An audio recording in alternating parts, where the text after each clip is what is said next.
নমস্কার বন্ধুরা, তৃপ্তির রান্নাঘরে আপনাদের সবাইকে স্বাগত। আমার ভিডিওটি যে যেখান থেকে দেখছেন আশা করি আপনারা সবাই খুব ভালো আছেন। আমি আজকে আরও একটি দুর্দান্ত রেসিপি নিয়ে কিন্তু হাজির হয়ে গেছি। দুধ কচু দিয়ে ইলিশ মাছের ঝালের রেসিপি। আপনারা তো অনেকেই অনেক ধরনের ইলিশ মাছের রেসিপি খেয়েছেন। আজকে আমি যেভাবে দুধ কচু দিয়ে ইলিশ মাছের ঝালের রেসিপিটা তৈরি করব, আপনারা একবার বাড়িতে এইভাবে তৈরি করে খেয়ে দেখুন। আশা করি সবার কিন্তু খুবই ভালো লাগবে। ভিডিওটি স্কিপ না করে পুরো ভিডিওটি কিন্তু দেখার অনুরোধ রইল। চলুন তাহলে এবার ঝটপট তৈরি করে নেওয়া যাক দুধ কচু দিয়ে ইলিশ মাছের ঝালের রেসিপিটা। আমি এখানে দুধ কচু নিয়ে নিয়েছি। দুধ কচু কিন্তু দু ধরনের হয়, একটা সবুজ হয়, একটা লাল হয়। এবার দুধ কচুগুলোকে ভালো করে প্রথমে কিন্তু আঁশটা ছাড়িয়ে তারপর ছোট ছোট টুকরো করে নিতে হবে। আমার এখানে কিন্তু দু ধরনের আছে, লালটাও আছে সবুজটাও আছে। দুধ কচুগুলো আমি কেটে নিয়েছি, বড়গুলোকে আমি দু টুকরো করে নিয়েছি। এই যে আমি আঁশটা আমার হাতে এইভাবে কিন্তু আঁশটা চলে আসে। দুধ কচুর মাথার দিকে ধরে টান দিলে দেখবেন আঁশটা কিন্তু খুব সহজেই চলে আসে, খুব একটা কিন্তু বেশি অসুবিধা হয় না। 1 চামচ পোস্ত, 1 চামচ কালো সর্ষে, 1 চামচ সাদা সর্ষে নিয়েছি। এটাকে আমি শিলনোড়াতে কিন্তু খুব ভালোভাবে বেটে নেব। আর নিয়েছি কিছু কাঁচা লঙ্কা, এটাও শিলনোড়াতে বেটে নেব।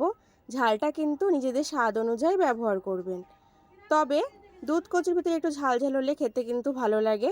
আমি এখানে শিলনোড়ায় বেটে নিচ্ছি, আপনারা চাইলে মিক্সারেও করে নিতে পারেন, কোনো অসুবিধা নেই। আমি এখানে ইলিশ মাছগুলোকে ভালো করে ধুয়ে নিয়ে এসেছি। এবারে মাছগুলোকে আমি ম্যারিনেট করে নেব। তার জন্য দিয়ে দেব এখানে প্রথমে স্বাদ মতো লবণ। লবণটা কিন্তু যে যার স্বাদ অনুযায়ী কিন্তু ব্যবহার করবেন। আর দিয়ে দেব আমি এখানে পরিমাণ মতন হলুদ গুঁড়ো। লবণ আর হলুদটা কিন্তু দেওয়া হয়ে গেছে। এবার দিয়ে দেবো একদম ছোট চামচের হাফ চামচ কাশ্মীর লঙ্কার গুঁড়ো। এটা পুরোটাই অপশনাল, ভালো লাগলে ব্যবহার করতে পারেন, না ভালো লাগলে না ব্যবহার করবেন। এটা সম্পূর্ণ আমি কালারের জন্য ব্যবহার করেছি।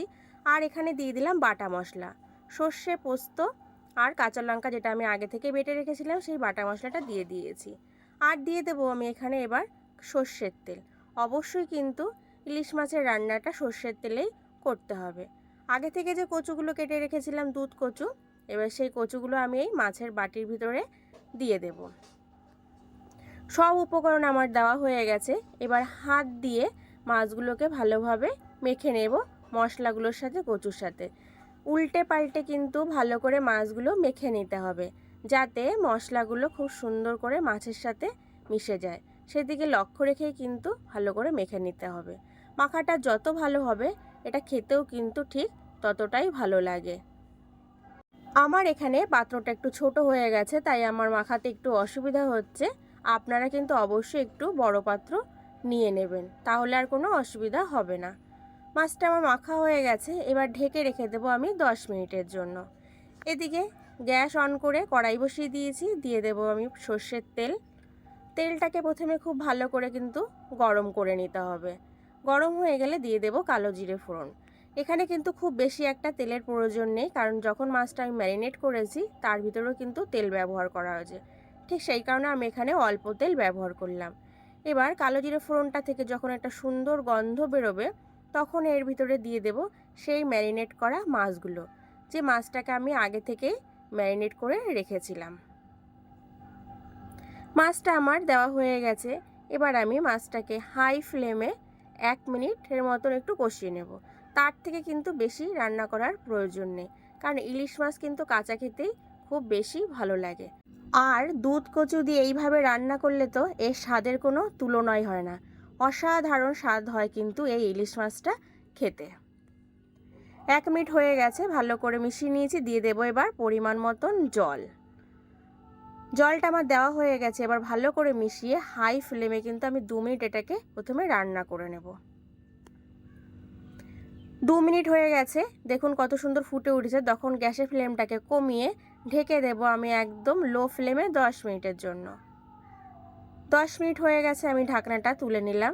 ঢাকনাটা তুলে নিয়ে সবার প্রথমে একটুখানি মিশিয়ে দিতে হবে। অবশ্যই কিন্তু তাড়াহুড়ো করা যাবে না, হালকা হাতে মেশাতে হবে, নাহলে কিন্তু মাছগুলো ভেঙে যেতে পারে। দেখুন দুধ কচুগুলো কিন্তু আমার পুরোপুরি সেদ্ধ হয়ে গেছে। আমার চ্যানেলটা যারা এখনও সাবস্ক্রাইব করেননি তাদের কাছে অনুরোধ রইল আমার চ্যানেলটা সাবস্ক্রাইব করার। আর ভিডিওটি যদি ভালো লেগে থাকে অবশ্যই একটা লাইক ও শেয়ার করতে কিন্তু ভুলবেন না। এটাকে আমি হাই ফ্লেমে রান্না করে নিচ্ছি। এবার আমি এর ভেতরে দিয়ে দেব 1 চামচ কাঁচা সর্ষের তেল।